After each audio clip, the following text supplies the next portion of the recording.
মহাকাশ নাকি সম্পূর্ণ নিঃশব্দ, এটাই নাকি বিজ্ঞানীদের ধারণা ছিল। কিন্তু নাসার গবেষণায় উঠে এসেছে এক বিস্ময়কর তথ্য। মহাশূন্য থেকে ভেসে আসা এক রহস্যময় ধ্বনি রেকর্ড করেছে নাসা, যা শুনে গবেষকরা অবাক। এই যেন কোটি কোটি মানুষের একসঙ্গে জিকিরের মতো শোনাচ্ছে। কিন্তু প্রশ্ন হচ্ছে, এই শব্দ কি শুধু বৈজ্ঞানিক কম্পন নাকি ফেরেশতাদের জিকিরের ধ্বনি?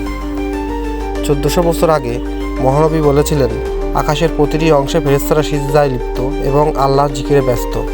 তাহলে কি এবার সেই সত্যের প্রমাণগুলো বিজ্ঞান? হাদিসে বর্ণিত রয়েছে, সাহাবীরা একদিন মহানবীকে জিজ্ঞাসা করলেন, আপনি আকাশে কি দেখেছেন, কি শুনেছেন? জবাবে নবীজি বলেন, আমি যা দেখেছি তোমরা তা দেখতে পাও না, যা শুনেছি তোমরা তা শুনতে পাও না। আকাশ জুড়ে প্রচণ্ড কম্পনের শব্দ শোনা যাচ্ছে, আর এর পিছনে রয়েছে গভীর রহস্য।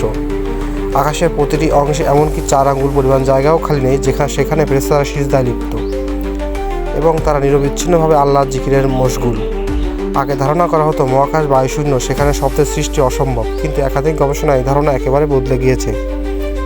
গবেষণায় দেখা গেছে, মহাকাশে বিভিন্ন প্রাকৃতিক ঘটনা ও কম্পনের ফলে বিশেষ ধরনের শব্দ সৃষ্টি হয়, যা আধুনিক প্রযুক্তির সাহায্যে রেকর্ড করা হয়। নাসা এক প্রতিবেদনে প্রকাশ করেছে কীভাবে মহাকাশে শব্দ সৃষ্টি হয়। এই শব্দ অত্যাধুনিক টেলিস্কোপ ও রেকর্ড যন্ত্র দ্বারা রেকর্ড করা হয়।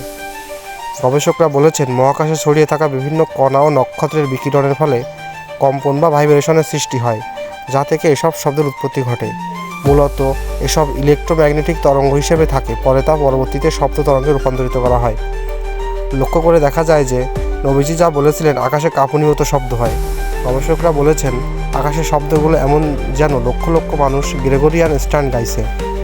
গ্রেগরিয়ান স্ট্যান্ড হলো খ্রিস্টানদের এক ধরনের ধর্মীয় সঙ্গীত, যা একসঙ্গে গাওয়া হয়। তবে মহানবী বলেছিলেন, আকাশের ফেরেশতারা একসঙ্গে জিকির করছে। বিজ্ঞানীরা মহাকাশে যে শব্দ আবিষ্কার করেছেন তার পিছনে বৈজ্ঞানিক ব্যাখ্যা রয়েছে, যেমন নক্ষত্রের চুম্বক ক্ষেত্র বা মহাবিশ্বের বিস্ফোরণ। তবে এই শব্দের বর্ণনা মহানবী এর হাদিসের সাথে সঙ্গতিপূর্ণ। সেখানে তিনি 1400 বছর আগে বলেছিলেন, আকাশে লক্ষ লক্ষ ফেরেশতারা জিকির করেছেন। যদিও নাসা এর বৈজ্ঞানিক ব্যাখ্যা দিয়েছে, তবে এই শব্দ প্রকৃতপক্ষে ফেরেশতাদের জিকিরের ধ্বনি কিনা তা কেবল আল্লাহই জানেন।